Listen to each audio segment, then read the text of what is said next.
Hi, everyone, and welcome to Cambridge Photography Week on Demand. We've got a series of conversations with some really interesting people, and in this case today, we are chatting with Savannah about her YouTube channel. And really, we're kind of talking about life as a YouTuber and how to create a YouTube channel that people love. And Savannah certainly is the right person to talk to about this. How are you doing, Savannah? Oh, good, thank you. Thank you for that. Yeah, Yeah, thanks hi. for joining. Thank you. Yeah. Yeah, thanks for joining. I know you're busy, and you once a Cambridge resident, and you've recently made a move to the other side, so to speak, to to Oxford. So tell us a bit about yourself. So yeah, I am now living in Oxford. I am originally from Wolverhampton in the Black Country. I went to Nottingham for university where I did a maths degree. That was when I started my YouTube channel, just as I started university there.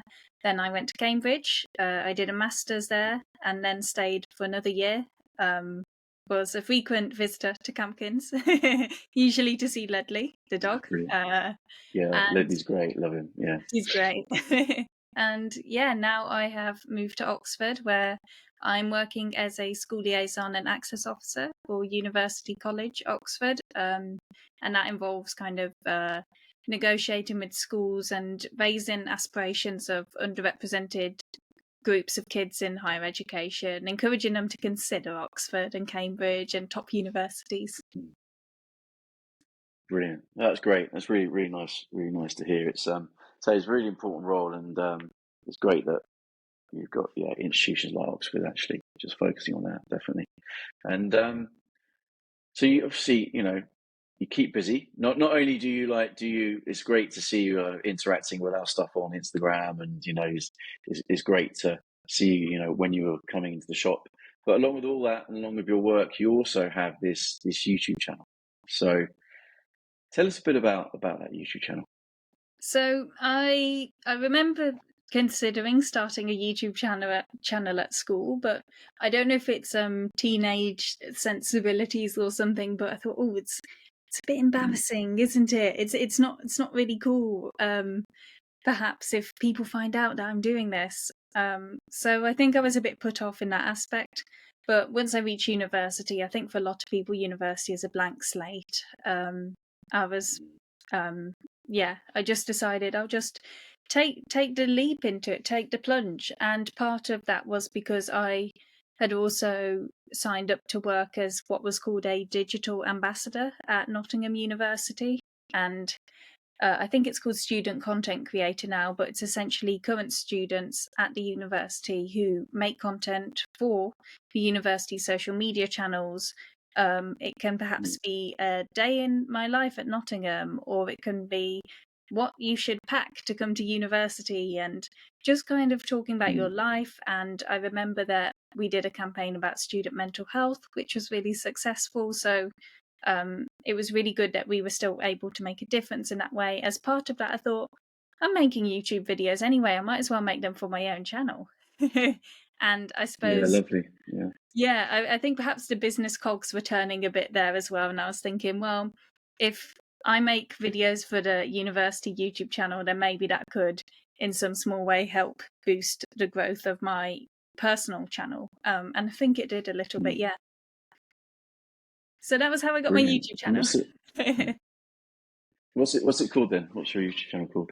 It's just my name, Savannah, mononymous, like Beyonce. I know. Brilliant. Yeah, I make videos. It started being videos about my time at university, how I was finding it. Maybe it was like my birthday or time out with my friends and things like that. As I've got older and my life circumstances have changed, I'm not still making videos about university per se now. I'm not at university, but one thing that really motivated me to continue posting on my YouTube channel was I remember at the end of my first year at Nottingham, myself and my friends, our exams were finished. It was all nice. We were chilling on the campus, which is huge at Nottingham, lots of green spaces. I filmed it and I made a video of it. The fun times we had when we went down to dinner in our catered hall and stuff. And it's been one of my favourite videos that I myself go back to and watch, because I love seeing the interactions we had at the time, where we used to hang out, like on the steps Mm, outside the student union, the inside jokes and stuff. I think video can be so important because it can tell you stuff that sometimes photo can't, or you need more help remembering mm, from a photo. So, oh, that funny mm, joke that such and such said, or that funny thing that we did. I think you're a lot more likely to catch more mundane moments on video, but mundane moments that are nice to be remembered and looked back on really fondly. Then, mm, because for photos, you do only really take a photo if it's like, oh, it's a special occasion, let's take a picture, everyone's together. But video, it's like, do you remember when we just used to chill in such and such's room and then we just watched films and we laughed and stuff like that? And yeah, I feel really grateful that I did start my YouTube channel because of that, because I've been able to capture those memories. lovely That time capture, isn't it? Really, it's was, great, isn't it? Lovely time capture. Um, it really is. and it's all well, always it's always going to be there, isn't it? Mm, Well, depending on how I'm sure Google and YouTube have plans for it to be around for a very long time. So to have yeah. that kind of archiving of life is, I think, really, really, really nice. Yeah, I think a lot of people think you should only be posting to YouTube if you want to reach 10 million subscribers and stuff. But sometimes, even if you just want to post for yourself, it can be a nice sort of uh, online cloud to keep all your stuff together. Mm, Because otherwise, if a video sits in my phone, I'm going to lose it. I've got 80,000 pictures on my phone. I'm never seeing that again. mm, But yeah. YouTube is a nice way to categorize it and archive it. So it's worth doing, even if you don't have aspirations of like reaching the top 100 YouTubers or whatever. Mm. That's a good point, actually, because often I think it's that thing of it's natural thing to compare, isn't it? And go, oh well, what's the point? No one's interested, or I'm not getting many views, or it's Mhm. because often the talk about it is of people who have millions and millions of subscribers and and followers, and that can't be everybody, and you've No. got to start somewhere as well, haven't you? Yeah, yeah, absolutely. I think one thing, when I was making videos of my time at university at Nottingham, I was Mm, always comparing the growth of my channel compared to people who had started and they were at Oxford and Cambridge. The Oxford and Cambridge name holds a lot more weight internationally. There's a lot more interest to watch those videos. Um, so it was sometimes a bit demoralizing to see that if you just insert the word Oxford University into it, it's going to get more views. mm, But yeah, and then lo and behold, I came to Cambridge. I think it did help a little bit, yeah. lovely. And so what are you up to now then? What are your how many videos have you published, and how many subscribers have you got? I think I've published about 100 videos now. I've got 10,500 subscribers. I think part of those subscribers, now this is an interesting story in that YouTube growth might not always be what you expect. A video you think might do well won't. A video that you just think, oh, chuck that out, suddenly goes viral. And this had happened to me, Mm, where I think, oh gosh, I don't know how long ago it was, but I still had my braces on. So it was a few years ago. I made just what mm, I thought was a fun video where I thought, I've always had an interest in theology, and I thought, I'll just read the okay. Quran. Because Okay. Yeah. I think it's interesting. I like studying religious studies at school. And it would just be like Mm, a fun little video. And I, unbeknownst to me at the time, videos of people reading the Quran is very, very popular among the Muslim community. And mm, 6 months after I posted this video, I was like, hold on, this is starting to do numbers, this video. 6 months after I posted it, so not instantly. Um, mm, and I was watching it and I was like, everyone's watching this, and now they're all subscribing because they want me to read more. And now I get comments saying, I thought it was just a fun little video I made as an aside. It wasn't meant to be anything like what my channel's about. It's not my mm, brand. But anyway, Mm. this video now has ended up being my most popular one, and it's probably got Oh, wow. about 400,000 views. Wow, that's And amazing. yeah, and the money I got from that one video must have been about, I think it's been about £600 now that I earned from that one. I say silly little video because it wasn't intended to be anything big or anything. Um, Mm. But then I wonder how many of my subscribers came from that, and then like what the ratio is, what sort of people my videos get recommended to now. Are people going to be interested in my other content if they're watching this command video? Probably not. So it's Mm. dealing with all these things, like people want you to post one thing, but it's not what you want to do, and stuff like that. But anyway, it can be unpredictable. That's the point. Growth can be really Yeah. unpredictable. What are you doing? What are you doing now then? What kind of content? So in the past year, when I wasn't at university but I was in Cambridge, I was at the Students' Union there.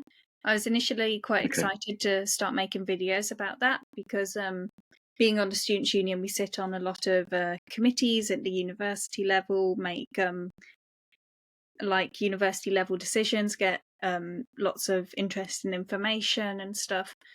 Um, Mm. But what I didn't predict, well, what I should have predicted really, is that a lot of this stuff is always a bit iffy if it goes outside the room. You know what I mean? So you don't know if you're Right. allowed Yeah. to Okay. tell Yeah. people what you're hearing in this committee and stuff. Um, Mm. and I was really keen to promote a bit more what it was like to be a students' union officer, as it's something groups of students do every single year across universities. But it ended up being a lot more Mm. difficult for me to create content about that than I expected. So, for Mm. content, what I've been doing now is I'm keen to get more into content surrounding access, which is my current job. Okay. Um, and just talking more about what we can do to get more people into education, to get more people to consider going to university. The Mm. point isn't like recruitment, but it's more about helping what's the word? Demystify Oxford and Cambridge and university, so people who might have thought, oh, this people like me don't go there, that they can then think that maybe they Mm. can or consider it. But we don't want to mindlessly recruit people. And I won't lie, part of that Mm. has been that I think I said earlier, I am acutely aware that the Oxford and Cambridge name, it does attract more interest. Um, so I'm hoping to use that for a good cause, I think. Yeah. I don't have an end goal for my YouTube channel as per se. It would be nice to you know, get as many subscribers as I can and stuff like that. I won't lie, that is nice.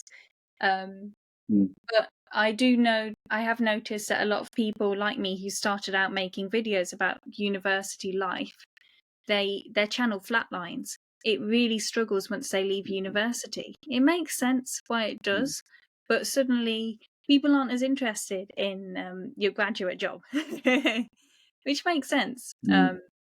So Mm. I feel like working at the university puts me in a bit more of a unique position where I can hopefully increase the lifespan of the USP of my channel to a bit longer than it would be Mm. for someone else.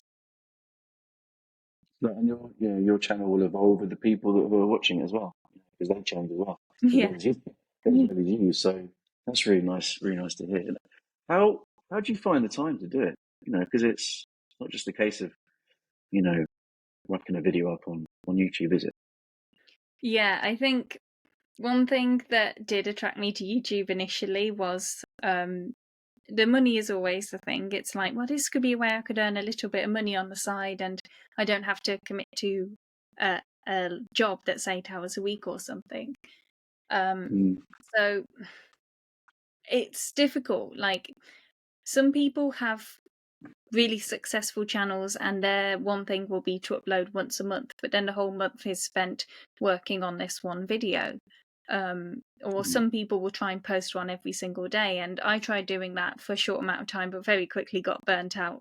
I was not able to produce what Mm. I felt was good quality content. So it's up to you how often you want to upload a video, but also what kind of quality of content you're going for. Some people can get lots of views by having a very I'd say low effort video in a way, in that they can just put a camera on and talk, and then it gets lots of views. Perhaps they're very charismatic, or they have an exceptionally interesting life in other areas. Other people spend a lot of time where their editing is their unique selling point, but that takes a lot more of your time to do all the editing. If you don't have editing software, then that's an extra expense. So I think a lot of the time commitment and finding the time for a YouTube channel depends on what sort of things are unique about your YouTube channel. So like I said, if your life is otherwise like anyone else's, but you want to make editing the really cool part, like funny and stuff, then that's going to take a lot more time.